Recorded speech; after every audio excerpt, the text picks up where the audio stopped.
Céline Garreau-Brennan et je suis franco-albertaine et bibliothécaire à l'Université de l'Alberta. Je vous présente aujourd'hui la recherche que je fais avec mes collègues Hélène Carrier, Catherine Lachaine de l'Université de Loire et Sarah Shaughnessy de l'Université de l'Alberta et Dr. Nadia Kadi de l'Université de Toronto qui ne présente pas aujourd'hui mais qui est aussi une partie de ce projet. Alors, je vais commencer cette présentation par une courte introduction du projet et notre méthodologie.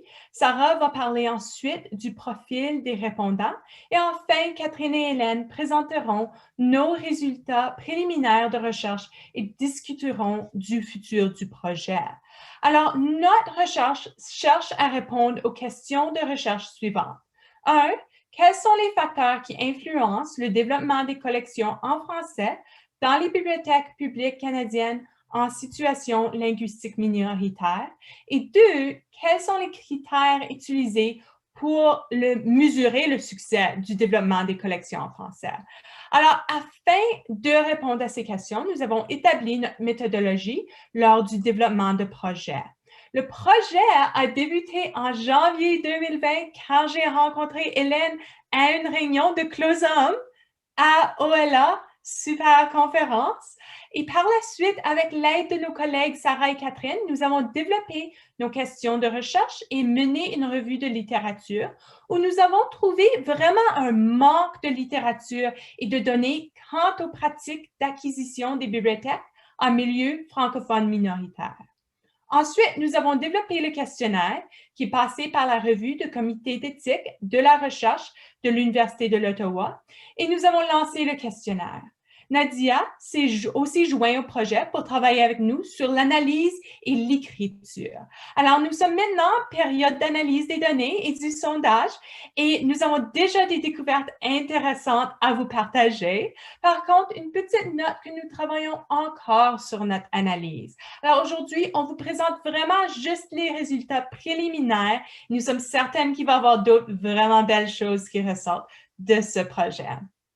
Pour la collecte de données, nous avons créé un sondage bilingue en anglais et en français administré en ligne sur la plateforme Qualtrics et nous avons fait la collecte des données en février et en mars 2021. Le sondage a été complété par des bibliothécaires et employés de bibliothèques publiques ayant des responsabilités de développement de collections en français en contexte linguistique minoritaire au Canada. En ce qui concerne le recrutement, l'invitation à participer au sondage a été diffusée sur les listes d'envoi des bibliothécaires et les réseaux sociaux d'associations professionnelles provinciales et territoriales en février et en mars 2021. Il y a 28 questions et sont regroupées dans des sections générales qui suivent. Des questions démographiques, des questions au sujet du développement de collection, au sujet de l'évaluation de collection et au sujet de la promotion de collection. Les questions du questionnaire comprennent des réponses quantitatives et qualitatives. Les données quantitatives du questionnaire ont été analysées en utilisant du codage et la théorie ancrée. Désolé, ça c'est les données qualitatives. Et les données plus quantitatives du questionnaire ont été analysées en utilisant des tableaux de distribution de fréquences et des tableaux croisés. Alors, avec ça, comme petite introduction, je passe la parole à ma collègue Sarah. Merci. Comme Céline l'a mentionné, je vais fournir un profil démographique de nos répondants. Au total, 86 personnes ont participé à l'enquête, mais après avoir nettoyé les données à 2 reprises, 53 réponses ont été conservées pour notre analyse préliminaire. L'enquête était proposée en français et en anglais. Et la première chose à noter est que 72% des répondants ont choisi de répondre à l'enquête en anglais. Gardez à l'esprit que cela n'est pas forcément lié à la maîtrise de la langue, ce qui sera abordé dans les résultats préliminaires. Cependant, cela nous a permis d'analyser les résultats de l'enquête à la fois ensemble et séparément selon la langue choisie. Nous avons sollicité les réponses de partout au pays et avons eu des représentants de presque toutes les régions, à l'exception des territoires de Terre-Neuve et Labrador et de l'île du Prince-Édouard. 3 provinces, l'Alberta, la Colombie-Britannique et l'Ontario, ont fourni la majorité des réponses, environ 74% du total. Près de la moitié des répondants travaillent dans les bibliothèques urbaines et un nombre égal s'est réparti entre les bibliothèques rurales et régionales. Finalement, comme cette enquête porte sur le développement des collections, ce n'est pas surprenant que 70% des répondants aient déclaré être directement responsables de ce travail et que 30% soient en mesure de faire des recommandations. Ça, c'est tout pour le profil des répondants. Catherine et Hélène vont maintenant aborder nos résultats préliminaires. Merci, Sarah. Nous allons maintenant faire un bref tour d'horizon des résultats préliminaires liés à nos 2 questions de recherche initiales, donc présentées en début de présentation, soit quels sont les facteurs qui influencent le développement des collections en français dans les bibliothèques publiques canadiennes en situation linguistique minoritaire et quels sont les critères utilisés pour mesurer le succès du développement des collections en français.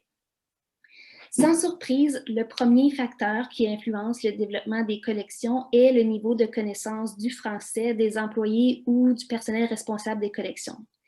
11% des répondants du sondage en français ont noté que le manque de connaissance du français est un obstacle dans le développement des collections, tandis que 39% des répondants du sondage en anglais disent qu'il s'agit également d'un obstacle. Plusieurs répondants, particulièrement les répondants du sondage en anglais, ont fait part de lacunes au niveau de la maîtrise du français de certains employés de leur bibliothèque. Ceci a un impact sur la sélection du matériel et le catalogage de la collection. Un de nos répondants nous a mentionné la difficulté de recruter des techniciens avec les connaissances et l'expérience pour faire le travail en français, particulièrement en milieu rural.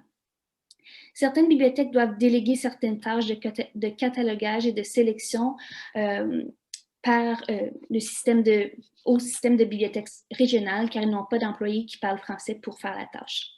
Il y a aussi un manque de connaissance de la culture et de la langue en général francophone qui peut rendre la sélection de titres en français difficile pour quelqu'un qui ne fait pas partie de cette communauté. Un deuxième facteur est le recours marqué à des fournisseurs et à des intermédiaires. En général, le choix des vendeurs et des fournisseurs est assez limité. Les bibliothèques ont signé des contrats avec des fournisseurs uniques, donc en vertu desquels ils doivent faire appel à un seul fournisseur de livres pour toutes les commandes, quel que soit le format et la langue. Par exemple, pour les livres numériques, plusieurs répondants ont fait part de leur usage exclusif de la plateforme Overdrive, qui contient malheureusement très peu de titres en français. L'offre limitée des fournisseurs a aussi un impact sur la disponibilité des titres dans certaines régions, ainsi que le délai de livraison qui peut être accru. Donc, ces facteurs peuvent décourager la commande de titres francophones. Les répondants misent aussi beaucoup sur les commandes permanentes et les systèmes de commandes centralisés. Ces systèmes, bien que pratiques et nécessaires pour certaines bibliothèques, font en sorte que les collections sont très uniformes d'une bibliothèque ou d'une succursale à l'autre. Certains répondants nous ont aussi dit qu'ils demandent souvent du soutien à des collègues, donc qui parlent le français, qui n'ont pas nécessairement de responsabilité de collection, aussi qu'ils contactent d'autres bibliothèques, des bibliothèques publiques, scolaires, pour de l'aide, ainsi que souvent des associations ou des centres de ressources francophones de leur région pour faire leur sélection. Nous constatons donc que de grands efforts sont faits pour impliquer différents intermédiaires pour ainsi s'assurer que les collections reflètent le mieux possible les besoins de la communauté. Un troisième facteur découle de ce que nous venons de discuter, donc il s'agit du manque de ressources et de soutien. Les budgets sont en général très limités ou même inexistants pour le développement de collections en français et certains répondants nous ont fait part du peu d'intérêt de l'administration de recruter du personnel dédié à ces collections ou qui parle français. Il y a un manque de ressources pertinentes pour le développement de collections en français en situation linguistique minoritaire. Beaucoup des répondants se tournent vers des émissions de radio, ou de télévision culturelle ou des revues et magazines du Québec. Ce qui n'est pas une mauvaise chose, mais parfois il peut y avoir un manque de diversité et de représentation pour les communautés externes au Québec. Pour développer une collection pertinente et diversifiée, il y a donc beaucoup de travail à faire, de recherche dans plusieurs plateformes ou ressources, mais comme mentionné, il y a un manque de disponibilité et d'accessibilité.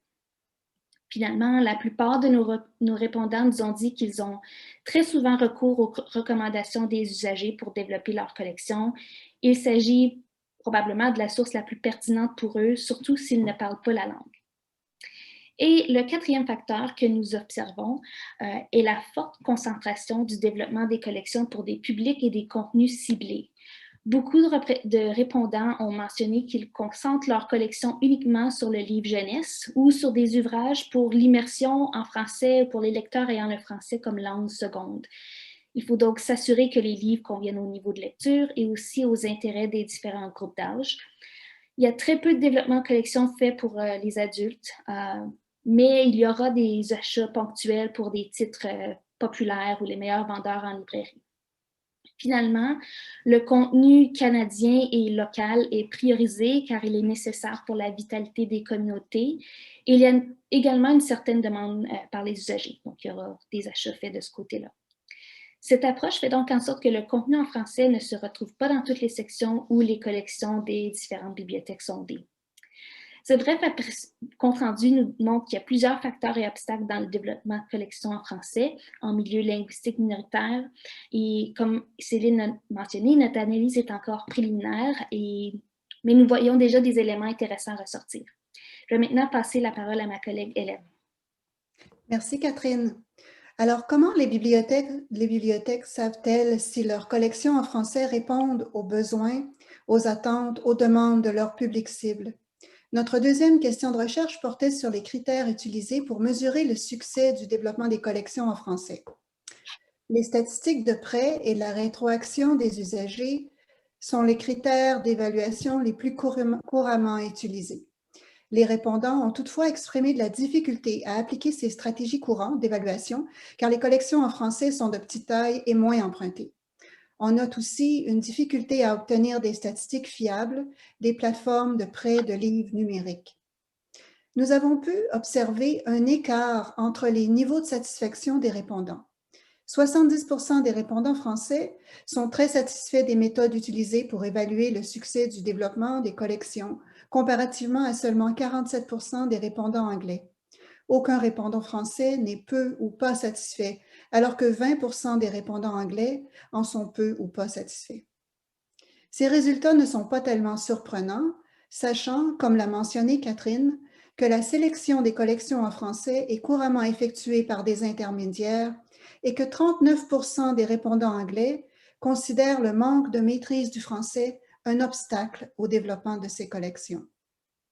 Au final, il ne se dégage pas un portrait clair du public cible et il y a peu d'évidence du succès des activités de promotion et de sensibilisation. Ces bibliothèques ont-elles fait des sondages pour mieux comprendre la satisfaction ou le comportement informationnel des usagers des collections en français? Voilà une question que, rétrospectivement, nous aurions bien voulu leur poser. Nous allons maintenant conclure cette présentation des résultats préliminaires en parlant du futur de notre projet de recherche. Plusieurs répondants ont exprimé une appréciation et un intérêt pour ce projet et ont dit avoir hâte que nous puissions partager les résultats. Cela nous motive donc à poursuivre sur notre lancée. Tout d'abord, à court terme, nous souhaitons disséminer les résultats à la communauté, comme nous le faisons aujourd'hui, en publiant des articles scientifiques en accès libre et en participant à des congrès. À moyen terme, nous envisageons d'approfondir et d'explorer d'autres dimensions. Par exemple, nous serions intéressés de mener des entrevues au groupe de discussion pour mieux comprendre l'expérience du développement de collections en français en situation minoritaire des bibliothèques et employés de bibliothèques qui ont cette responsabilité. Nous souhaitons aussi comprendre le point de vue des usagers. Par exemple, évaluer leur degré de satisfaction, étudier leur comportement informationnel, évaluer l'état et l'utilisation actuelle des collections, les plateformes de livres numériques.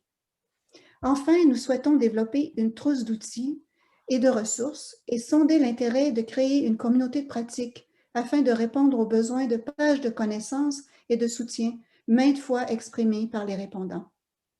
Cela conclut notre présentation d'aujourd'hui. Nous vous remercions de votre attention. N'hésitez pas à contacter les membres de l'équipe pour toute question ou suggestion.